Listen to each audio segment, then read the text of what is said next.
Hey everyone, welcome to the Be Bold, Make Waves podcast, a show bringing you inspiring stories of women who are growing and scaling their business.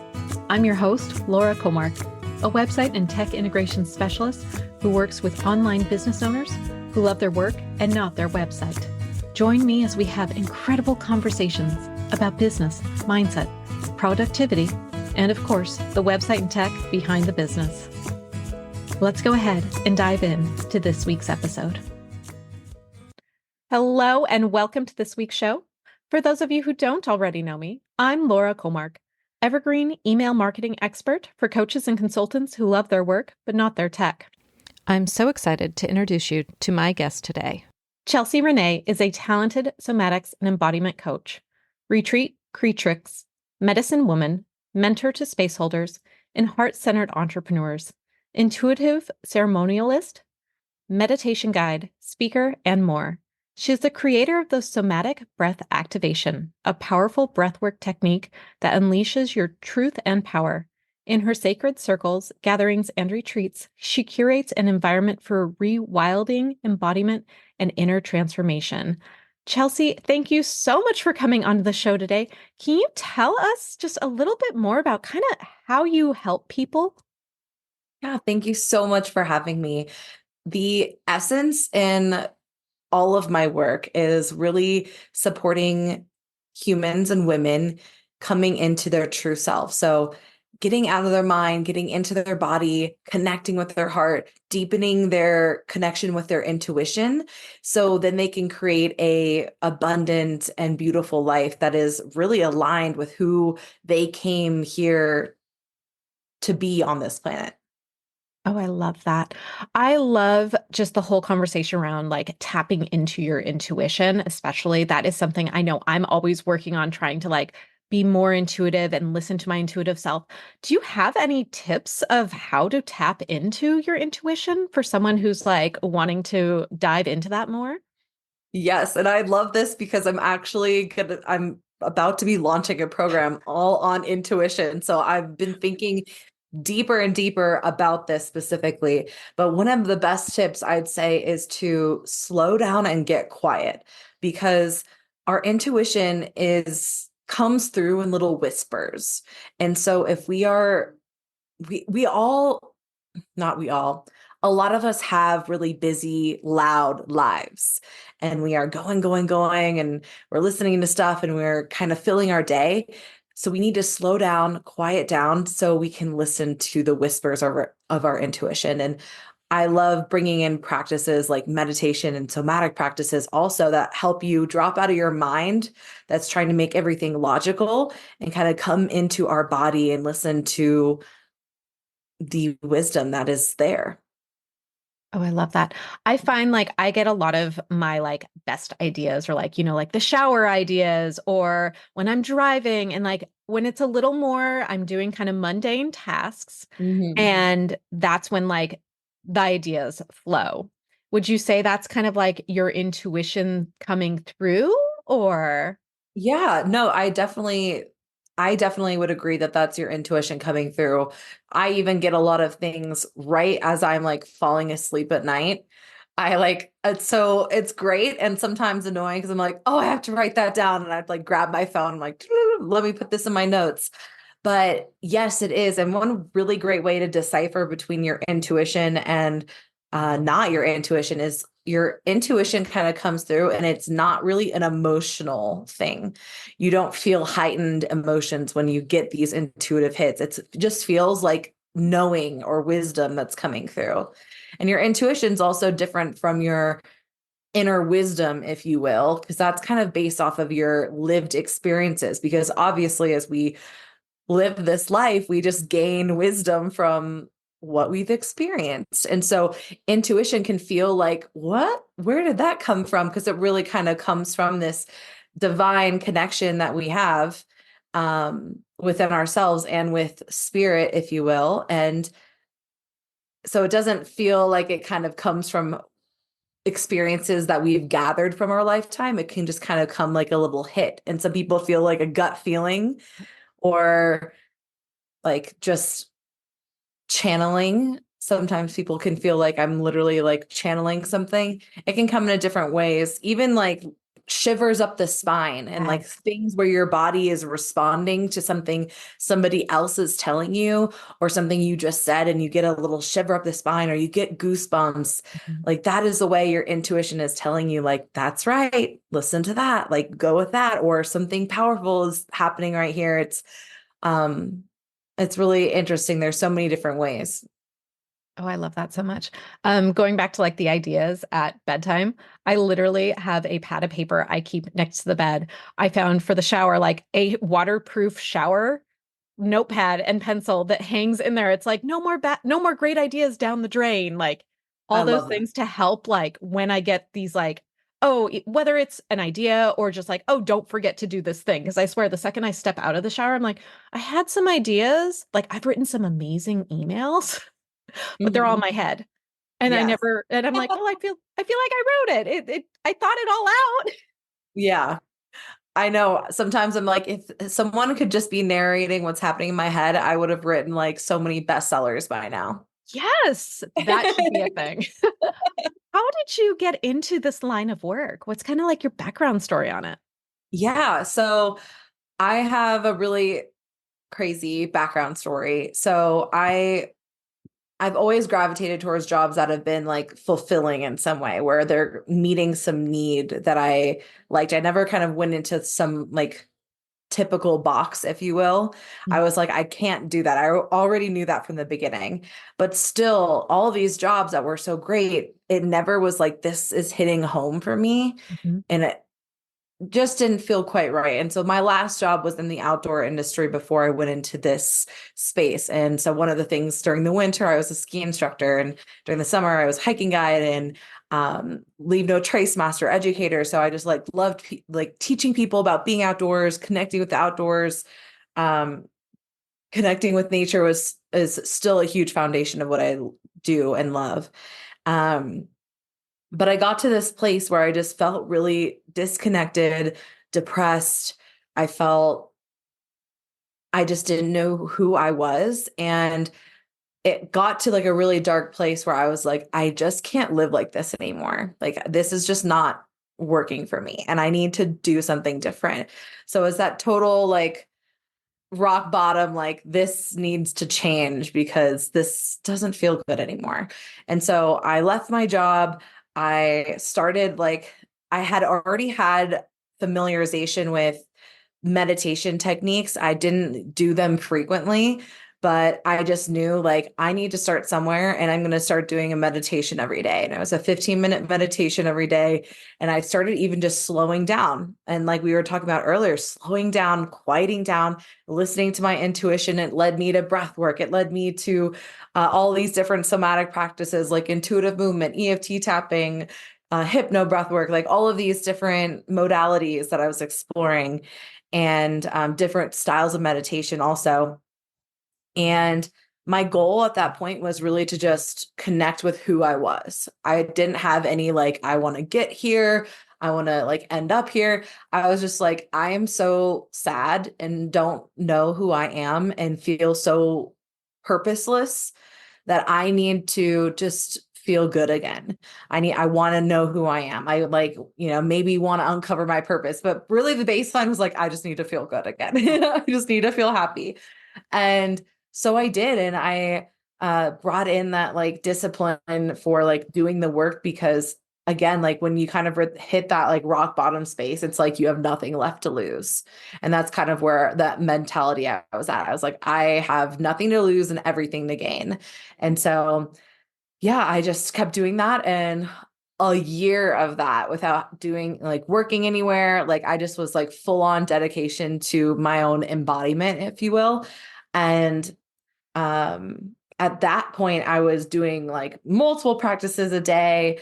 I have like, I'm looking over here because this used to be my goddess space. It still is, but it's evolving because we're hoping to move. So people apparently don't like altars and, a bunch of crystals when they're touring homes. They want it to look more normal. And I'm like, okay.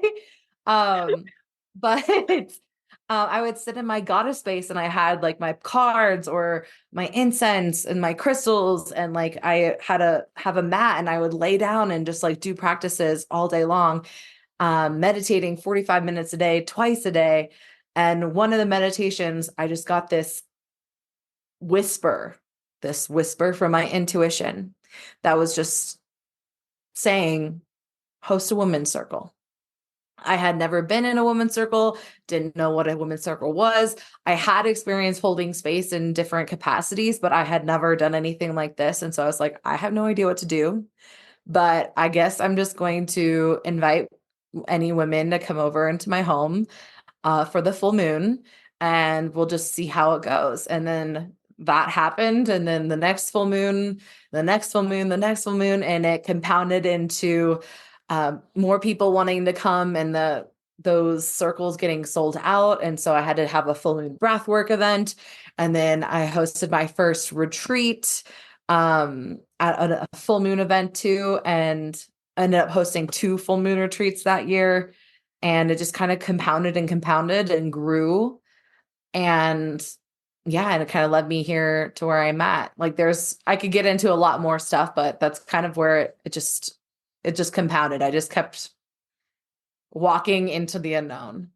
Oh, I love that.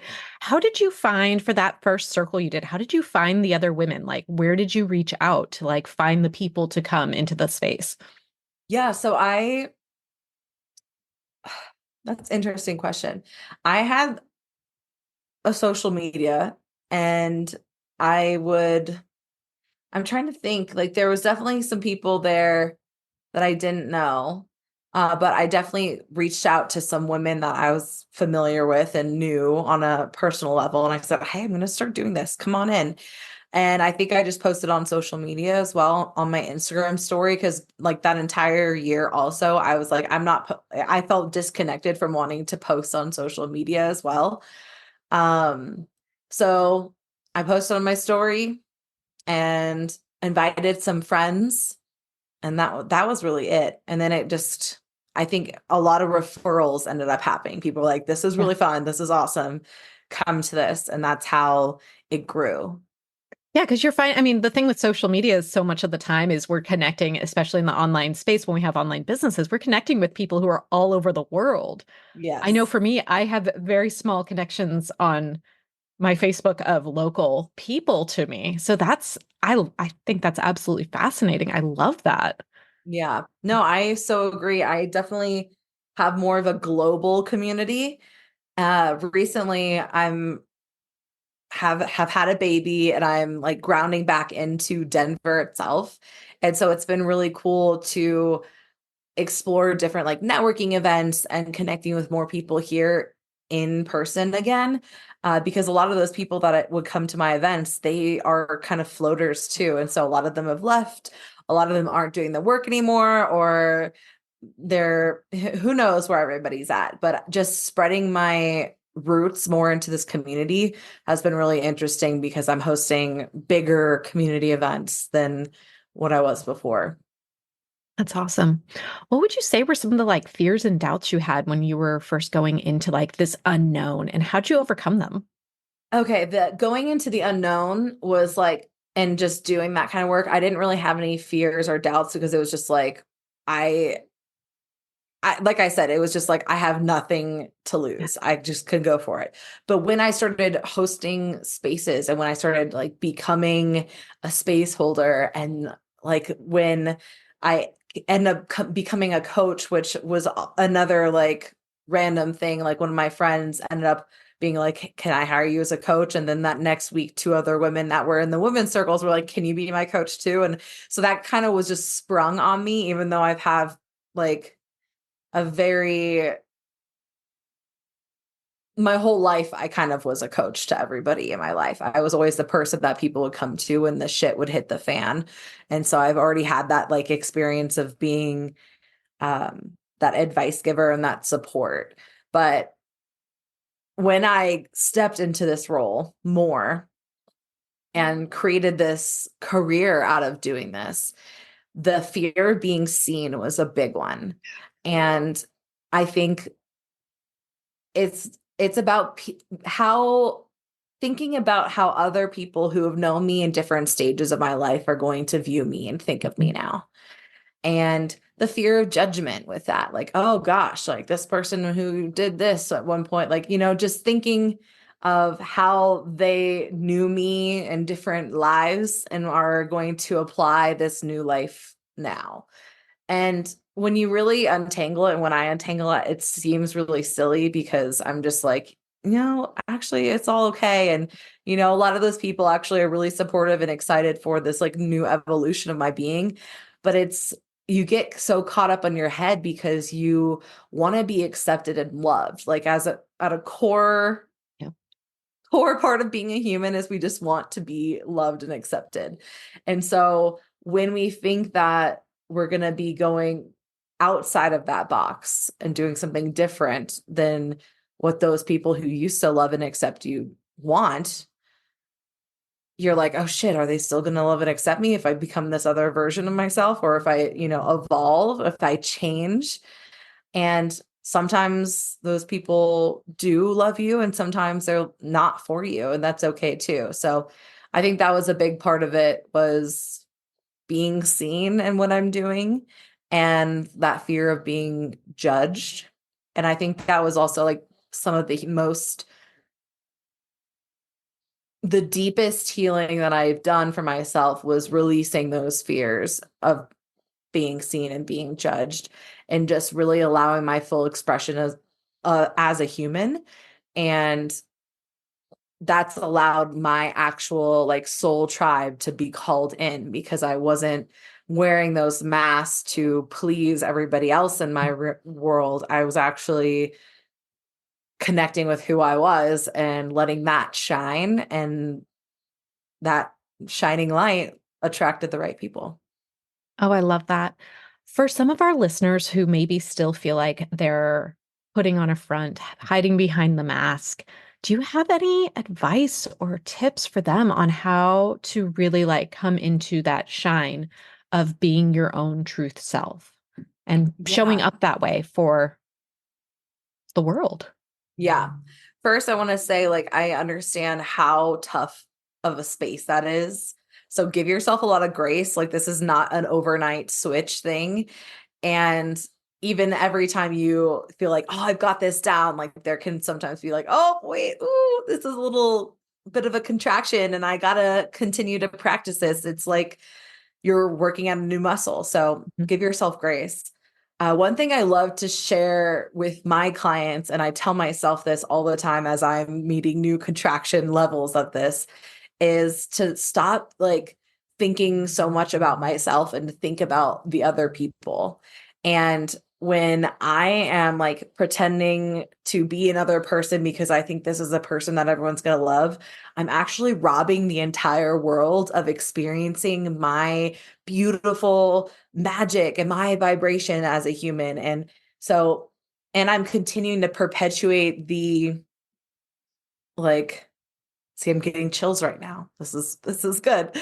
I'm continuing to perpetuate that societal conditioning of like, you need to be this way to be loved and accepted. And I know if you're listening, you're probably, if you were like, oh, my best friend feels this way, you would be like, no, just be yourself. That's what I want for you. And so think of it instead as your best friend and feel like, oh, I actually can be myself. And that's going to make everybody else either fall more in love with me or find the right people who are meant for me. And it's really going to inspire also your community. I think that's one of the things that a lot of us don't realize is when you start doing this sort of work of coming into yourself, you really begin a ripple in your own community of other people getting permission to be themselves. Because even if you are like, hey, I'm changing and this is kind of what I like, people are like, oh, wait, we can do that? Oh, cool. I think I've been putting on masks too, and so really inspired me. And I'm gonna connect with myself and I'm gonna let my own freak flag fly. Yep. I can relate to that so much. I know I had so many blocks when I was starting out my business, and like for the longest time I could not email my list. Like I could not email them. I worked with a mindset coach. We finally got past it. She finally was like, "Write your emails to me." And now I'll send out emails and she'll reply back a lot of times, be like, I literally started reading this thinking it was just an email to me and not one being sent out to your list. I'm like, yes, it's working. I'm doing it. That was the goal, right? Because she's also a client of mine. So I always just try to write my emails to her. And it was that like one little shift that helped me like slowly get past that like huge block I had. Yeah. I love that so much. And that I think when we start to look at it's weird where these blocks come from. Yeah. And you can start to untangle like where they can come from in, early childhood and or conditioning from society. Hmm. But when we give ourselves that permission of just like, hey, I'm going to email it like I would somebody who's close to me and just like let myself be seen in that way. I bet you also have other people in that email list that are loving and appreciating these emails. And then you're like, God, I should have been doing this sooner. Yes, Like, I why should did I have. wait so long?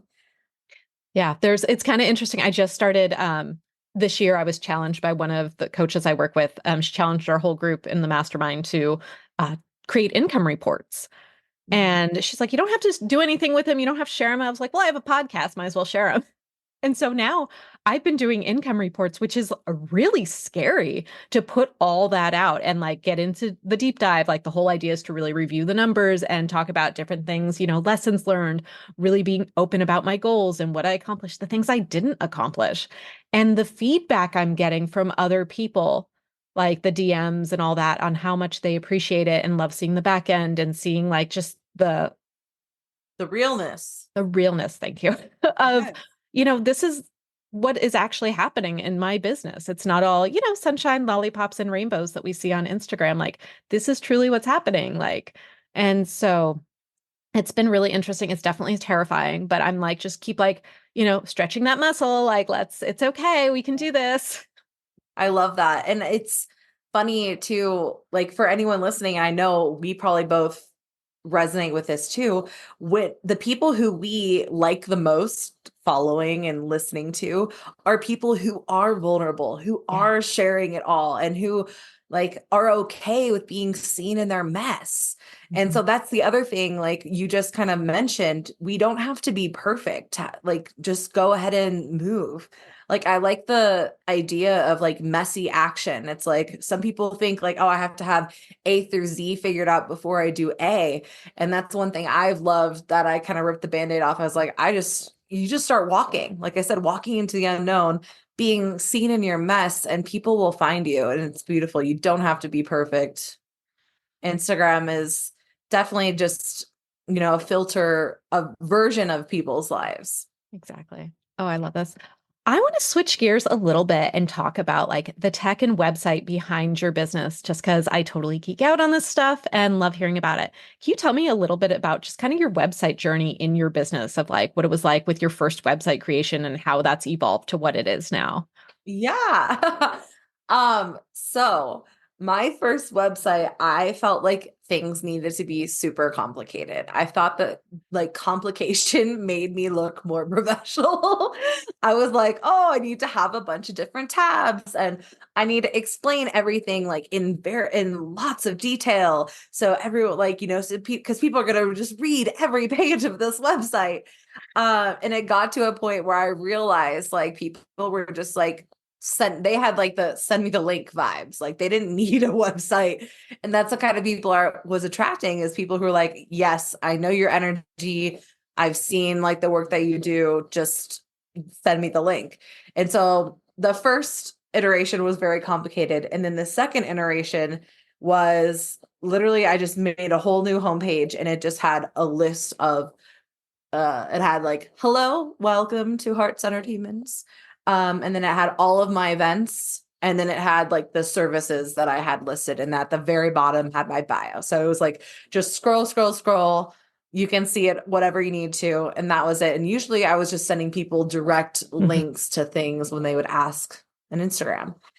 And right now I'm actually giving my website a makeover because I kind of have different, as you could see from my bio, I have different things that I like to do. Mhm. And so I'm going to have a homepage that's just like, hi, what are you interested in? And it's going to be like Denver in-person events, retreats, breath work, psychedelic experiences, or coaching and mentorship, and then have a link for people to click. And then that is where the information will go. And if people are interested in all of it, there'll be a subscribe thing too. So I'm kind of like still trying to keep it simple. But also have like these individual spaces where people can go and hone in on what they came to me to experience. Oh, I love that. What platform do you use for your website currently? Wix. Oh, okay. And I do have a second website. So that's for like all for my breath work. It's somaticbreathactivation.com. And I actually hired somebody to build all of that out because at that point I was just like, I want this to look really sexy and professional, and I don't have the time and Yeah. capacity for it. I was like just getting married and I was like, I don't want to do this. And I hired a really incredible website team and they built it out. And they also built like a membership area in it as well. So I have like a breathwork and somatics membership where people can buy for, there's two different versions of the membership. And they can cancel anytime and just have this like vault of so many breathwork and somatic recordings. Love that. I find one of the things that as I've been talking with people that really can change a business is the email list Mhm. and really getting more active with emailing your list and talking to them and growing that list. And I feel that that's something that as entrepreneurs, I know that was something I put off for a really long time. So I would love to know, when did you start building your list? Yeah, so well, I've always had like, the subscribe here kind of Yeah. thing. So just typical things when you come into my website. And I'd say like a year ago or so, I like added a freebie to my subscribers. So I was like, click here for a fire ceremony when you subscribe. And so they were getting a little taste of me. And I had a lot more subscribers coming in at that point. And recently I'm just, starting to host in-person events in Denver here Mhm. again. And so I've been building like my Denver specific Yeah. subscriber list. And so I've been like posting honestly like every other day, like Colorado people click this link and subscribe. And for anyone listening, like I know you're probably like, oh, I just need to do this once. It's like, no, people need to, every time I post that, like 2 to 10 different people subscribe from like all the different channels. And when I go to networking events, I'm like, hey, if you're interested, if you're an email person, here's my subscriber thing. And I hand them my phone and it's right there. Like make it easy for people. And people like, I was just at an event last night and they're like, oh, this is much better than social media for me. They're Yeah. like, because then I actually get an email into my inbox. Because social media, sometimes people miss it. Mhm. You're not on social media for a day, or the algorithm doesn't put you in the people's news feeds, like whatever it is. Emails are great because it goes directly to people. And like when, social media fails or whatever for a couple days, you still have that list. And so I have been working more on intentionally building that and having like the tag for like Mhm. Denver specific. I just made like a subscription form box and I called it the Denver one.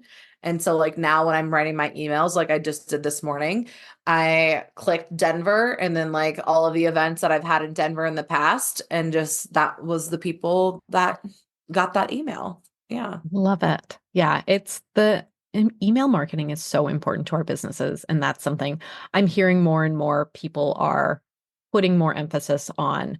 I need to be building my list. And then once you build it, I need to be communicating with my list. Yeah. I can work on that part a little more. We And all it's can.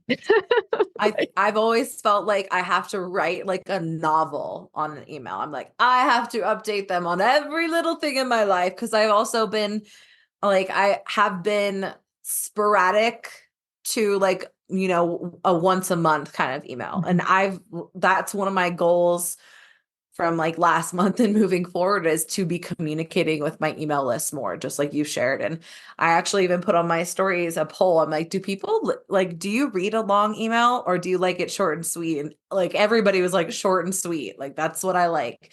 And so that's empowered me too, just seeing my coaches that are like they have like a couple sentences and it's like here bye now and I'm like, oh, I love that. I just get down to the nitty gritty, don't need to know much more. And um so I am definitely going to be exercising that more, just like that short and sweet mentality, and also sending out more emails. And I think that's another level that I am meeting right now of Yep.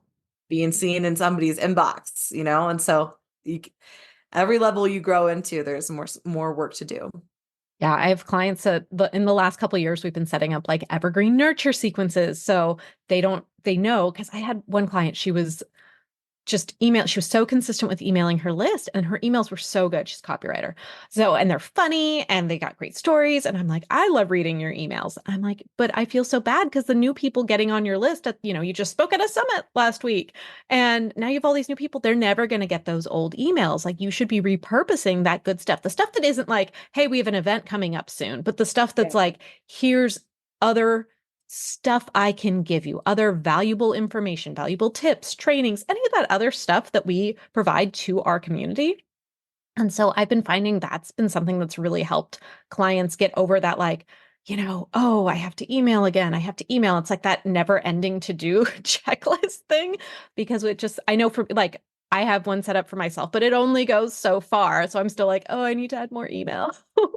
Yeah. I I completely agree with that repurposing thing. That's one thing I've noticed in myself when I'm trying to create content. I'm like, what's brand new?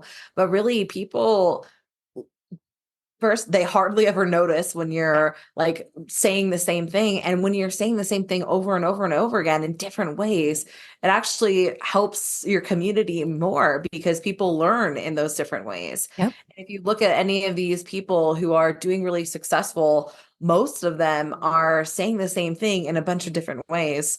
And they've become that expert in that part of business or life. So Exactly.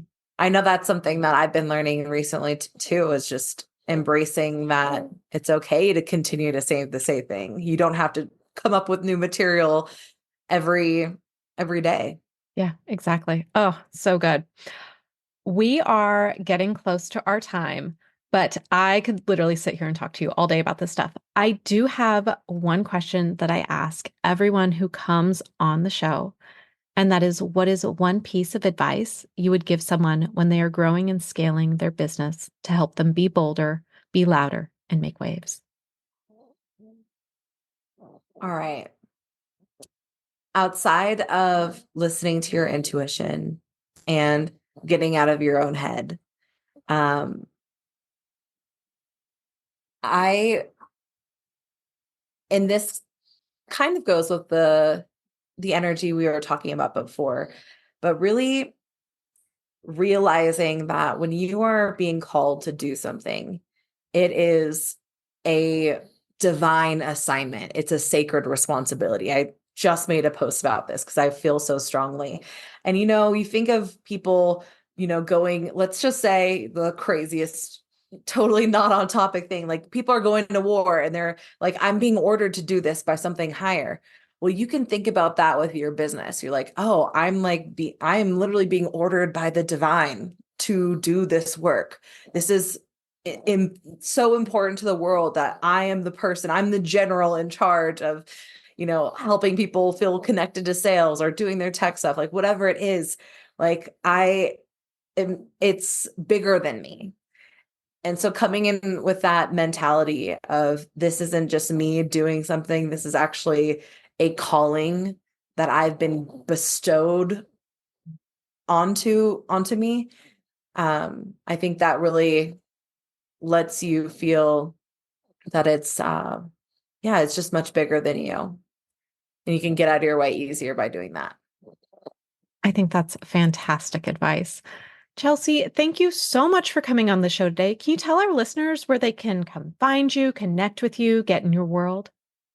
Yeah, so my favorite place to hang out is Instagram. And so you can find me at the Chelsea Renee, couple underscores behind after that.